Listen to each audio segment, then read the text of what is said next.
"He is speaking," Ogenetejiri whispered, "but his mouth is not moving." Before they could understand what was happening, loud footsteps surrounded the hut. Warriors. The king had given the order. The door burst open. "Hand over the child!" a warrior shouted. Orgba stood up slowly, gripping his spear.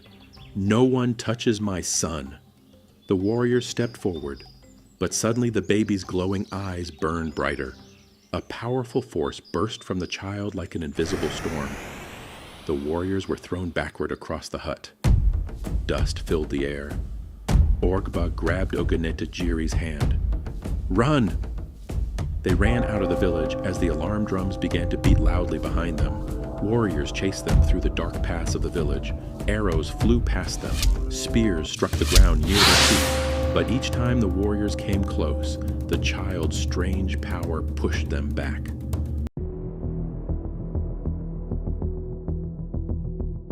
Long before the busy towns of Delta State were filled with roads and noise, there was a proud warrior village surrounded by thick forests and red soil. In that village, strength was a way of life. Every child was trained to fight, and every man carried the honor of a warrior. It was said that even the smallest boy from that land could stand against 100 enemies. Among those warriors lived a fearless fighter named Orgba. His bravery in battle was known across nearby villages. But behind his strength was the quiet love he carried for his wife, Ogenetejiri. Ogenetejiri was known for her calm spirit and kind heart. The villagers often said she carried a light in her soul that could soften even the hardest warrior. When she married Orgba, the village celebrated with drums, dancing, and palm wine. Many believed their union would one day produce a child who would become a great warrior. But the night their child was born, something unusual happened. The moon that night hung low in the sky, glowing faintly through drifting clouds. A strange wind moved through the trees as if the forest itself was watching. Inside their hut, Ogenetejiri cried out in labor while the village midwife worked tirelessly and quickly beside her. The firelight flickered on the mud walls as the baby slowly came into the world. Then, suddenly, the baby stopped crying. The midwife lifted the child into the light of the fire, and her hands began to shake. The baby slowly opened his eyes. They glowed, not like the soft light of a lantern, but like burning coals from deep within a sacred fire. The midwife stepped back in fear. "Spirits protect us," she whispered. "This child is not ordinary." Before sunrise, the news had spread across the entire village. Men, women, and warriors gathered outside Orgba's hut, whispering with fear in their voices. No child had ever been born like this before. The king was called immediately. By morning, Orgba and Ogenetejiri stood before the king in the village courtyard, holding their newborn child tightly. The baby stared calmly at the crowd, his glowing eyes shining under the sunlight. Fear rippled through the villagers. "This is an abomination," one elder muttered. "The spirits have sent a warning," another whispered. The king raised his hand for silence. "We will not act blindly," he said in a deep voice. "We will consult the oracle." That evening, the king and the elders entered the sacred shrine where the oracle lived.